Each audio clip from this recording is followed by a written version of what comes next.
Hello student, आप Mohammad Saqib Azmi, your biology teacher. तो student, अभी हमने पिछले लेक्चर में जो बात की थी वो इम्यूनिटी के बारे में बात की थी और आपको आई होप कि इम्यूनिटी समझ में आ गई। और फिर हमने देखा कि इम्यूनिटी के टाइप्स क्या होते हैं, उसमें भी हमने इन्नेट और एक्वायर्ड के बारे में पढ़ा।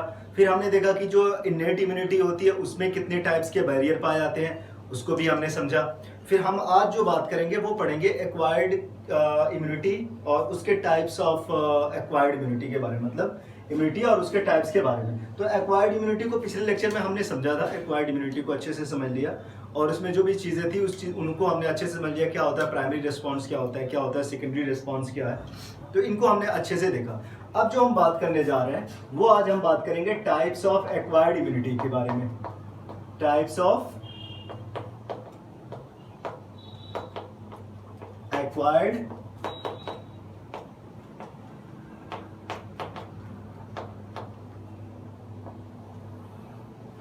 टाइप्स ऑफ एक्वायर्ड इम्यूनिटी के बारे में। अब कितने टाइप्स के एक्वायर्ड इम्यूनिटी होते हैं इसको भी समझ लेते हैं। देखो, आपको जो पढ़ना है वो दो टाइप के एक्वायर्ड इम्यूनिटी को पढ़ना है। एक तो आपका हो जाएगा AMI और एक होगा CMI। AMI का फुल फॉर्म जो होगा वो होगा एंटीबॉडी मीडिएटेड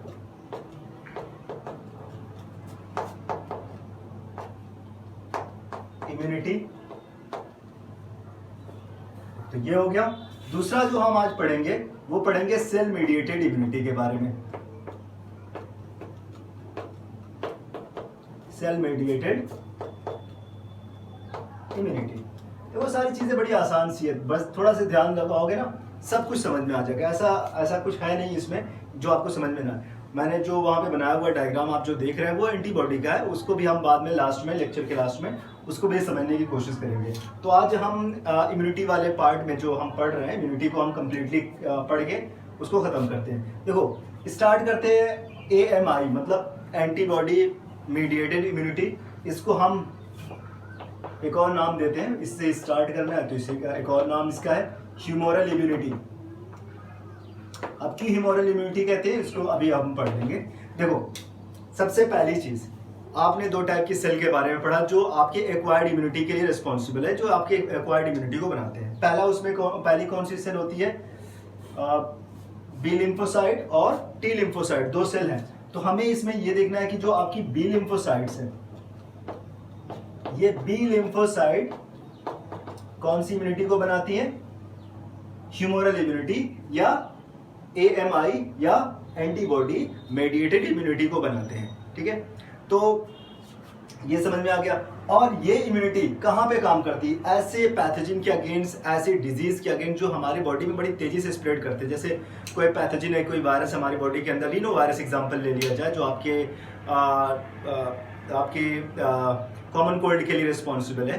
तो ये रीनो वायरस हमारी बॉडी में जाता है और बहुत तेजी से मल्टीप्लाई करता है। तो इनसे होने वाली डिजीज, जैसे आप ये समझ लें, जैसे कॉमन कोल्ड हो गया, कॉमन कोल्ड हो गया, इन्फ्लुएंजा हो गया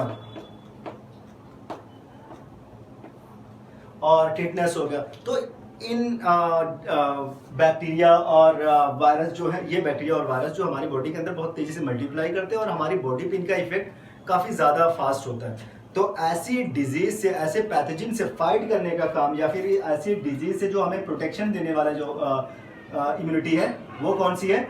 एंटीबॉडी मेडिएटेड इम्यूनिटी या फिर ह्यूमोरल इम्यूनिटी है।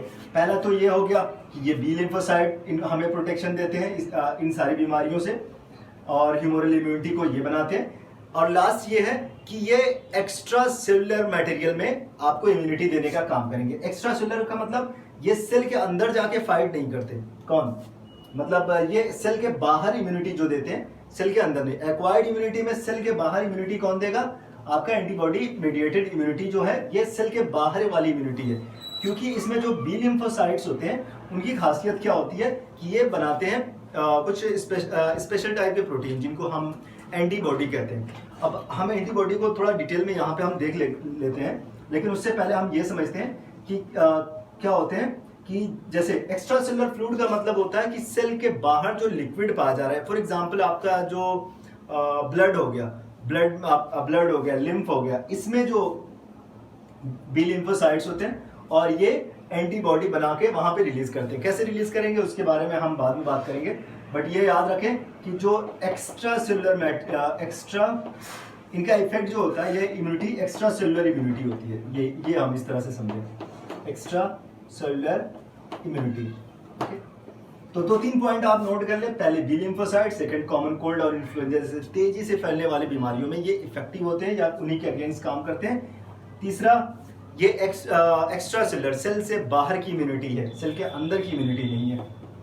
और अब कैसे इम्यूनिटी ये प्रोवाइड करते हैं? देखो आपकी बी लिम्फोसाइट है, बड़ा इनका काम बड़ा स्पेशल टाइप का होता है। देखो बी लिम्फोसाइट है, ये बी लिम्फोसाइट आपके लिम्फोइड नोड में पाए जाते हैं या लिम्फोइड ऑर्गन में पाए जाएंगे, टिश्यू में पाए जाएंगे, वहां पे होते हैं। जब जरूरत होती है, कोई पैथोजन हमारी बॉडी कांटेक्ट में आता है तो ये तेजी से मल्टीप्लाई करते हैं और एक सेल बनाते हैं जिसका नाम है प्लाज्मा सेल।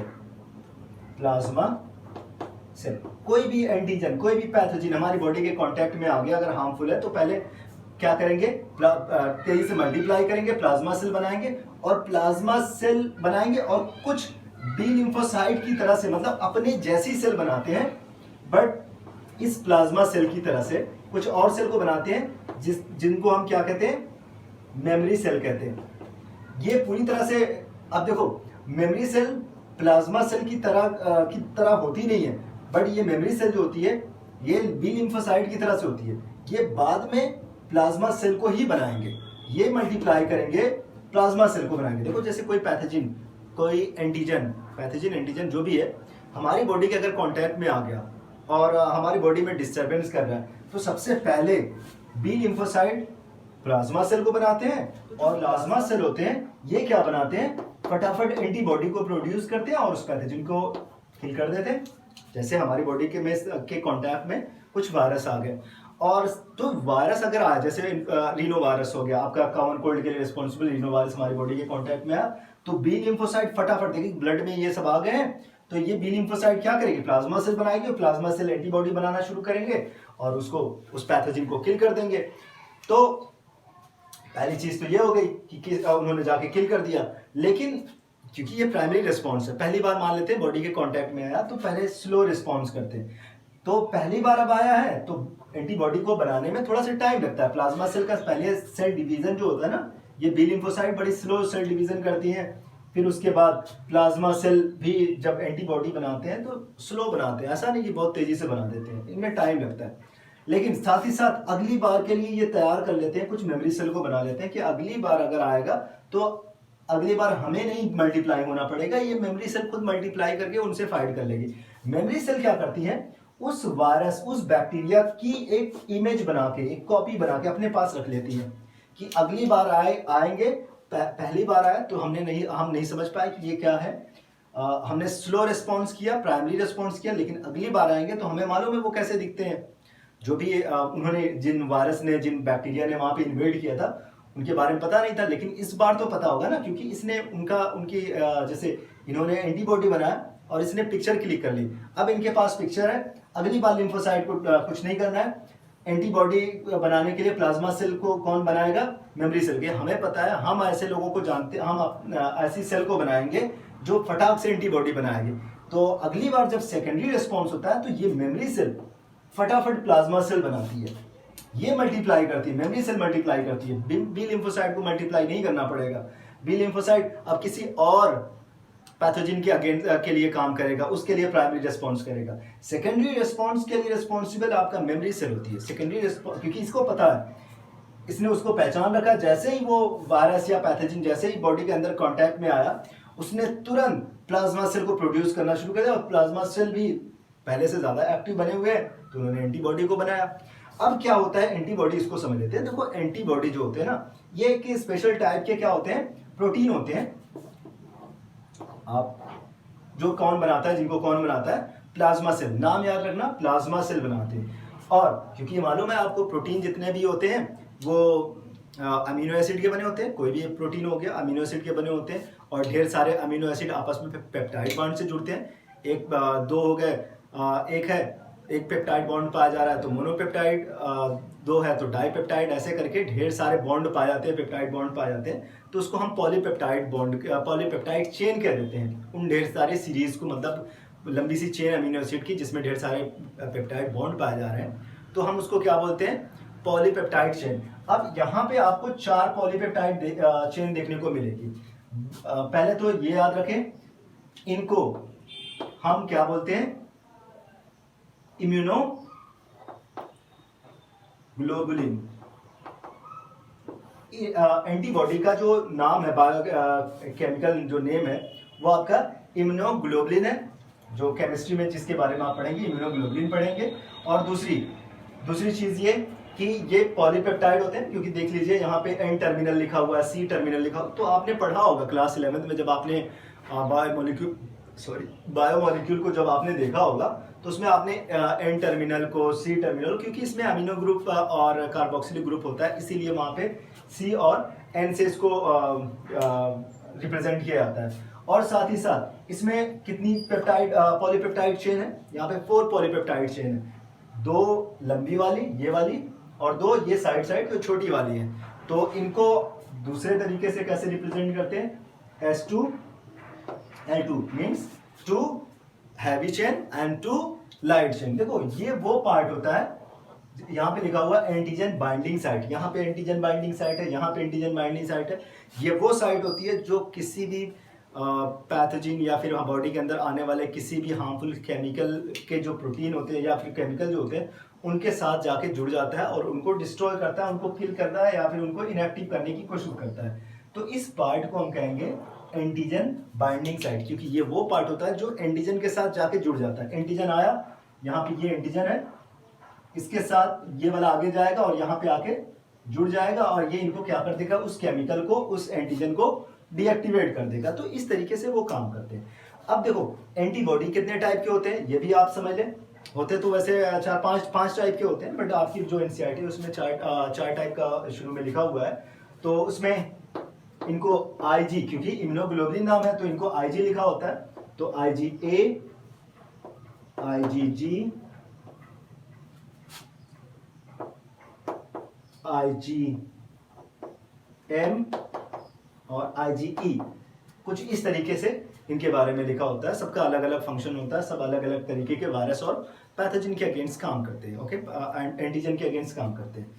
आई होप कि यहाँ तक आपको समझ में आ गया, कोई कंफ्यूजन रहेगी। और बीच बीच में आपके, क्योंकि देखो जो पॉलीपेप्टाइड चेन यहाँ पे पाए जा रहे हैं, आपको मालूम है जो टर्शरी स्ट्रक्चर होता है उसमें सल्फाइड बॉन्ड पाए जाते हैं, तो यहाँ पे बीच बीच में आपको डाई सल्फाइड बॉन्ड आपको देखने को ऐसे मिल जाया करेंगे, ठीक है। आई होप कि आपको यहाँ तक समझ में आ गया।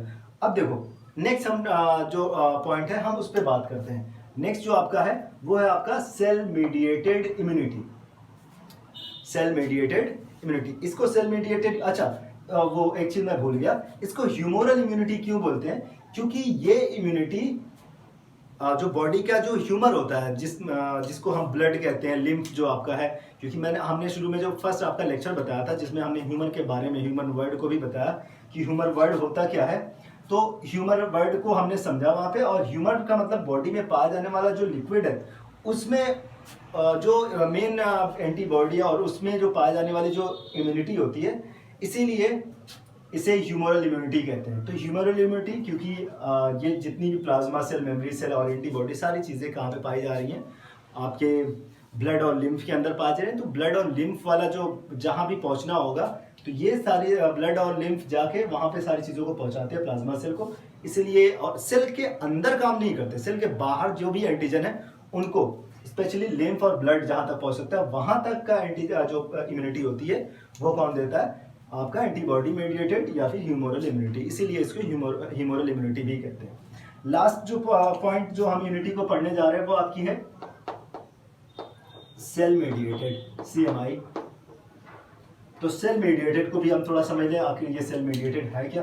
क्योंकि देखो पहली चीज ये यहाँ पे बी लिम्फोसाइट काम कर रहे थे, यहाँ पे कौन से लिम्फोसाइट काम करेंगे, टी लिम्फोसाइट। दूसरी चीज जैसे यहाँ पे आपने पढ़ा ये बॉडी के अंदर फास्ट ग्रो करने वाली डिजीज के अगेंस्ट फाइट कर रहे थे, लेकिन ये जो टी लिम्फोसाइट्स होते हैं ये भी बहुत स्ट्रॉन्ग रिएक्शन करते हैं किसी भी एंटीजन के अगेंस्ट, बट ये बॉडी के अंदर धीरे धीरे फैलने वाली बीमारियों के खिलाफ ज़्यादा लड़ते हैं। जैसे क्योंकि हमारी बॉडी के अंदर कुछ वायरस पहुंचे और वायरस ब्लड में ना जाके सेल को इन्फेक्ट कर दिया, अब उसके अगेंस्ट इम्यूनिटी कौन प्रोवाइड करेगा? टी लिम्फोसाइट प्रोवाइड करेंगे। और स्लो बीमारियां जैसे कैंसर हो गया, लेप्रोसी हो गया, तो इन बीमारियों के अगेंस्ट कौन काम करेगा? टी लिम्फोसाइट काम करेंगे। और साथ ही साथ सेल के अंदर तो ये एक्स्ट्रा सेलुलर है, तो ये इंट्रा सेलुलर इम्यूनिटी है। ये आपकी इम्यूनिटी जो होती है वो कैसी इम्यूनिटी होती है? Intra cellular immunity. अच्छा, एक चीज और थी कि स्टूडेंट ने पूछ लिया सर कौन से लिम्फोसाइट ज्यादा पाई जाती है, बी लिम्फोसाइट की टी लिम्फोसाइट? तो ऑफ कोर्स बी लिम्फोसाइट जो होते हैं ना, ये 15 से 20% पाए जाते हैं, 15 to 20%, और ये 80 to 85% पाए जाते हैं। 80 to 85% आपके टी लिम्फोसाइट पाए जाते हैं। तो टी लिम्फोसाइट हो गए जो इंट्रासेलुलर इम्यूनिटी है, और साथ ही साथ जो बॉडी के अंदर स्लो बीमारियां हैं, बहुत स्लो ग्रो करने वाली या बॉडी पे बहुत ही स्लो इफेक्ट करने वाली बीमारियां, बट बड़ी स्ट्रॉन्ग बीमारियों से ये फाइट करते हैं। अब ये इसमें कितनी टाइप के सेल इन्वॉल्व होती है? देखो इसमें होती है तो जनरली 3 टाइप की, बट एक और मैं यहाँ पे आपको बता देता हूँ। जैसे आपकी पहली तो हो गई हेल्पर, इनको हम हेल्पर टी सेल भी बोलते हैं, हेल्पर टी सेल हो गई। सेकेंड आपकी होगी साइटोटॉक्सिक, या फिर इसको किलर टी सेल बोलते हैं, किलर टी सेल। नेक्स्ट आपका जो होगा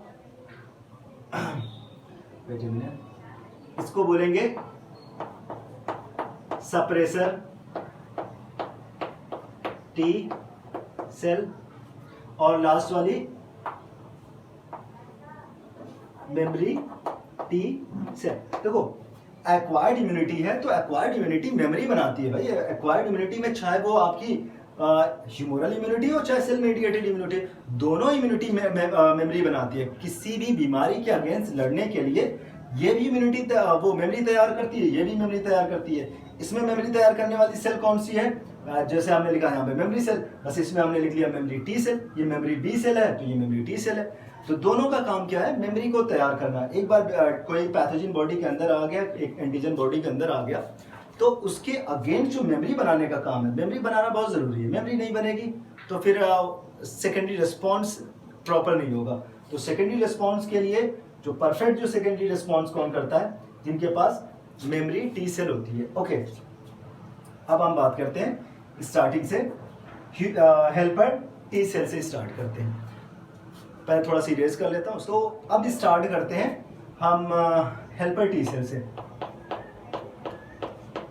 हेल्पर टी सेल, अब देखो हेल्पर टी सेल किस तरह से काम करते हैं, नाम से ही पता चल जा रहा है ये हेल्प करते हैं। किस चीज में हेल्प करते हैं वो मैं आपको बता दे रहा हूँ, क्योंकि इनके पास देखो बड़ी इंपॉर्टेंट चीज है। एक प्रोटीन होता है इनके प्लाज्मा मेम्ब्रेन पे, क्योंकि ये सेल है, प्लाज्मा मेम्ब्रेन इनके पास भी है।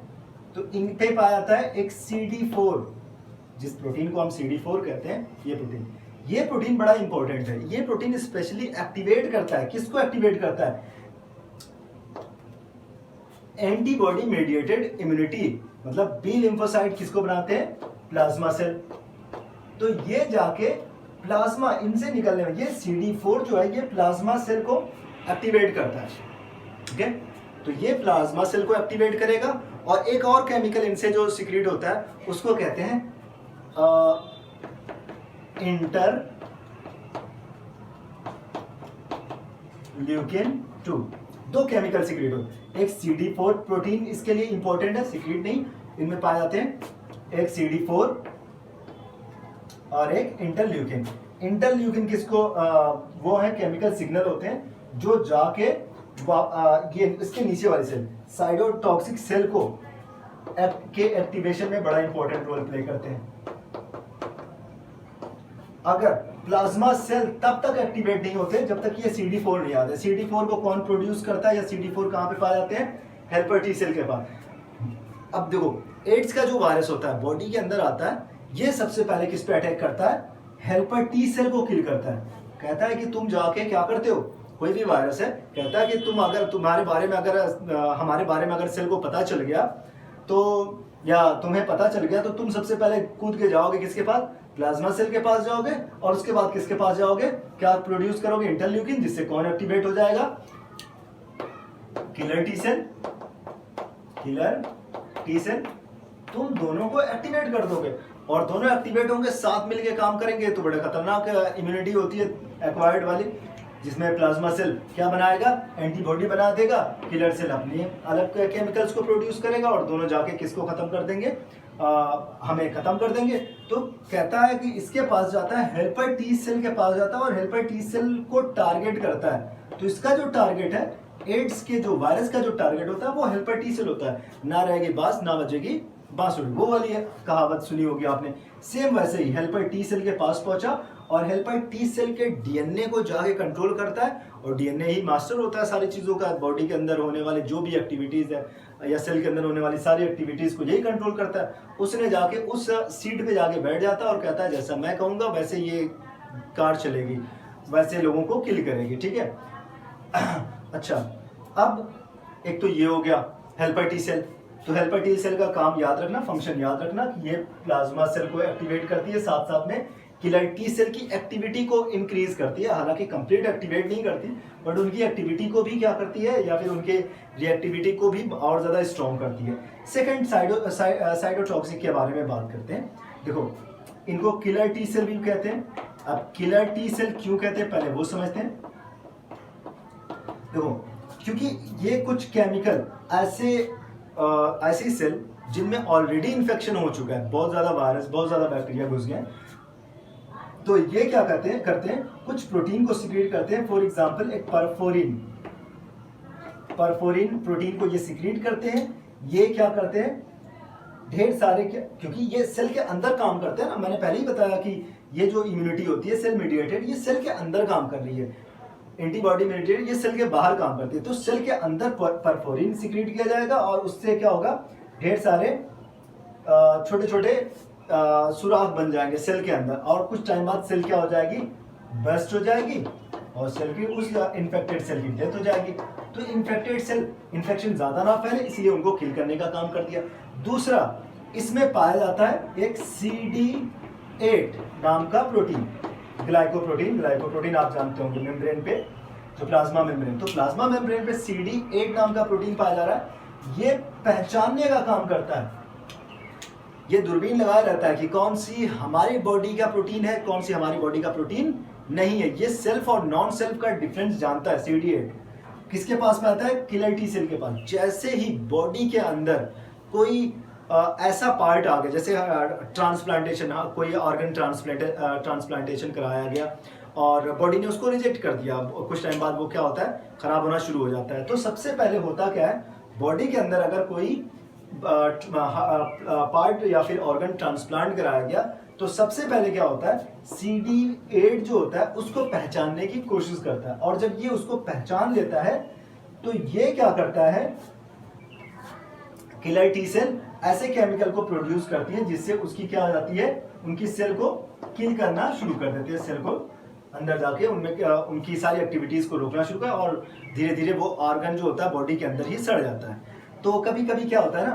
कि किलर टी सेल में से स्पेशली CD8 और इन सारी चीज़ों को कम करने के लिए, मतलब बीमारी आपको बॉडी ऑर्गन मतलब वो ऑर्गन ट्रांसप्लांट करा दिया गया, अब कहीं ऐसा ना हो कि बॉडी रिजेक्ट कर दे, या आपकी किलर टी सेल या फिर साइटोटॉक्सिक सेल जो होती है वो उसको किल कर दे।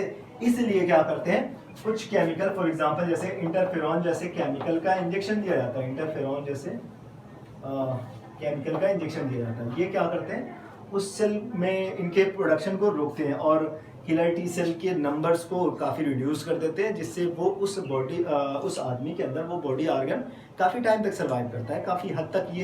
ये बेस्ट है, मतलब इंजेक्शन लगवाना पड़ता है उनको, लाइफ टाइम लगवाना पड़ेगा, जब तक उनकी लाइफ है तब तक टाइम पे जाके उनको क्या करना पड़ेगा, उस इंजेक्शन को लगवाना पड़ेगा, ताकि ये इस सेल मीडिएटेड इम्यूनिटी को थोड़ा से दबा सके। ओके, ये हो गया।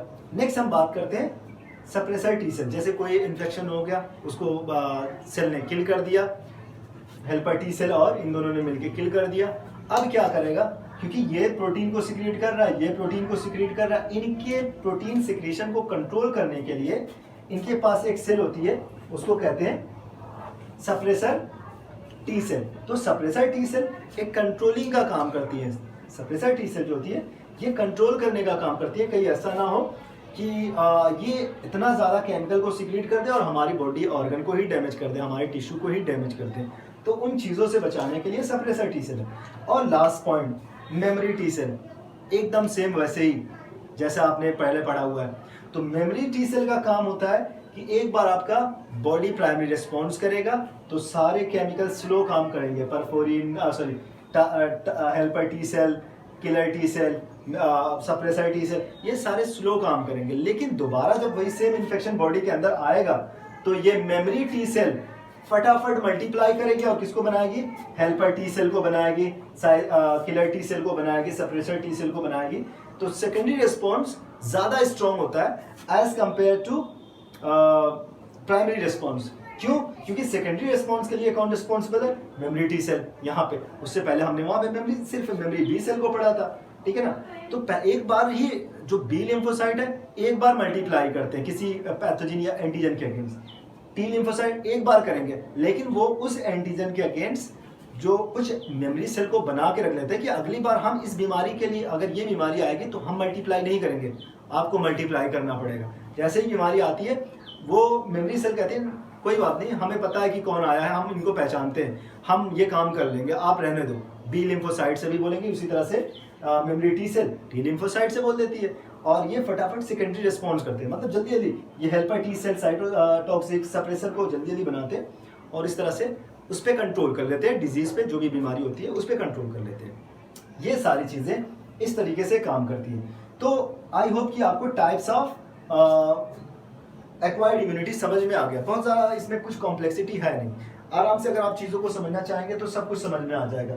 अच्छा, अगर कोई क्वेश्चन है आप कमेंट बॉक्स में ज़रूर लिखिएगा और इंशाल्लाह सारी चीज़ें समझ में आ जाएगी। तो अच्छे से पढ़िए, सारे प्रॉब्लम को शेयर करिए, कमेंट बॉक्स में लिख के बताइए और हार्ड वर्क करते रहिए। Thank you so much.